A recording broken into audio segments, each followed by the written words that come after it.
정부가 민간 자유를 강조하고 있지만 유독 금융권에서는 금융당국 눈치를 보기 급급한 상황이 이어지고 있습니다. 당장 대출과 예금 금리 차이를 보여주는 비교 공시가 시작되자 획일적 줄 세우기로 왜곡 현상이 빚어질 것이란 우려가 현실화됐습니다.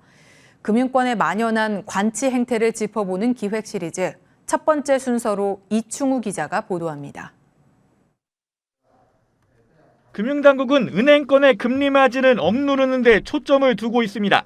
예대금리차 비교 공시가 첫 발을 뗀 데 이어 온라인 금융상품 중개업 도입도 속도를 내고 있습니다. 단순 금리 비교를 넘어 온라인에서 직접 예금 상품을 손쉽게 선택할 수 있도록 돕겠다는 겁니다.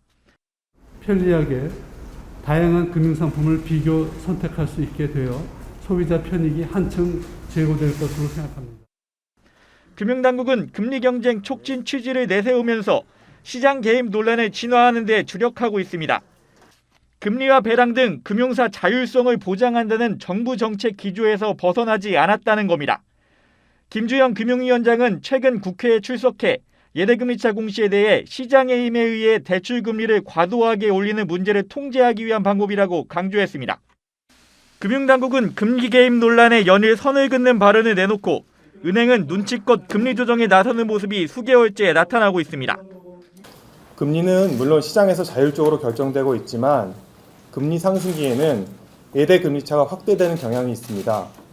이에 대한 은행들의 지나친 이익 추구에 대한 비판 등 오해 소지가 커지고 있습니다.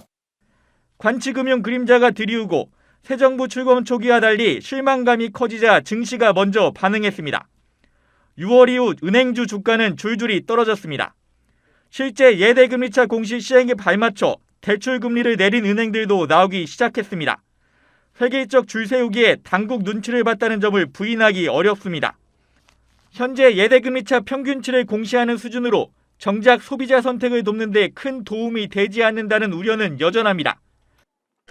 예대금리차를 결정하는 또 하나의 축이 대출 금리는 개인의 신용도라든가 담보 여부, 그다음에 만기 등에 따라서 각각 다르게 결정이 됩니다. 이 두 개를 평균을 놓고 비교한다고 하면 결국 금리 구조를 왜곡하는 소비자 권익 보호 명분은 살리기 힘든 상황에서 금융사 소갈이는 깊어지고 있습니다.